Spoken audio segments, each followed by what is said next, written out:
Hey everybody, this is Denise from LoomHat.com, and in today's video I want to show you how to make this really cool new stitch by Teresa Higby called the Tiny Heart Stitch. So one of the cool things about this stitch is that it has like somewhat of a double personality. When you're looking at it on the front side, it has these really cute airy little hearts, and it's nice and stretchy. And as you look at it on the back side, you're going to notice that it's actually a nice dense stitch. So we're going to start with row 1, which is, like I said, it's this bottom part. It's like the cross legs on the little heart. And it's row 1, this is row 2, and that basically creates this tiny heart stitch. So the first one that you're going to do is the E-wrap knit stitch. And I want you to know that I did try doing the flat stitch because I don't know, I tend to like that flat stitch, and I thought that if I did it, the little bumps on the heart would turn out, you know, more. You would see them more, and it actually wasn't the right way to go. They didn't look as good. So let's trust in the fact that this easy to do E-wrap stitch is going to work, and it's going to work well. Alright, so we're going to start on this end, and all you're going to do is, sorry, wrong tool. We're going to start off by we E-wrap the peg and then just knit over. And that's all you're going to do for row 1. E-wrap all your pegs and then knit over all your pegs. So go ahead and finish your row, and let's come back to row 2, which is where we create the purl over, which are the little heart bumps on the top. Okay, so now we start on our second row, and I don't know, I'm old, and so once you've taught me something one way, it's a little hard to get me to learn it some other way.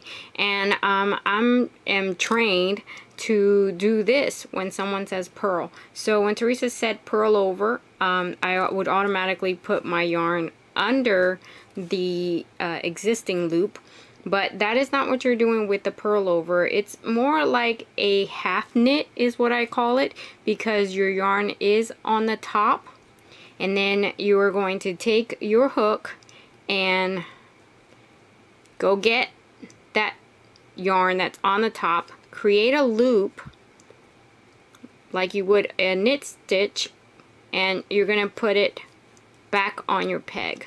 So you're going to flop it over back on your peg and then tighten just a little bit, and if you look, you're going to see that it creates those two little bumps. You can see them right on your peg.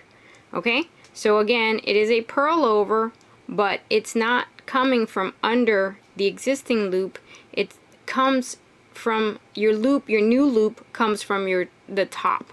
It is over your existing loop, and you take your hook, you go get your new loop, you bring it out, here's your new loop, and you're not going to take this off like you would normally do with a knit or a purl. You're just going to take that existing loop and flip it back on your peg and pull on your yarn.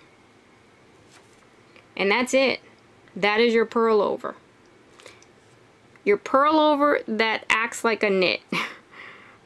It's the best way I can explain it, right? That's it. And then you just keep doing that to the rest of your row. You come back, you do another E-wrap knit, another purl over, another knit, another purl, and bam, before you know it, you have this, which is uber cute.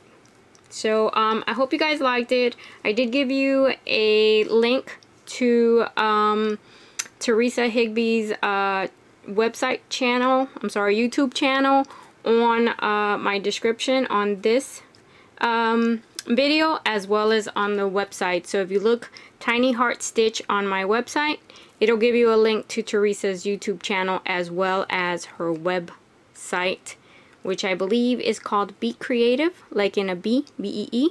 And I want to say thanks to Teresa for allowing me to introduce you guys to her stitch.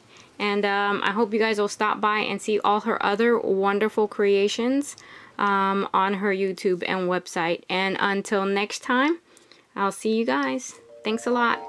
Ciao.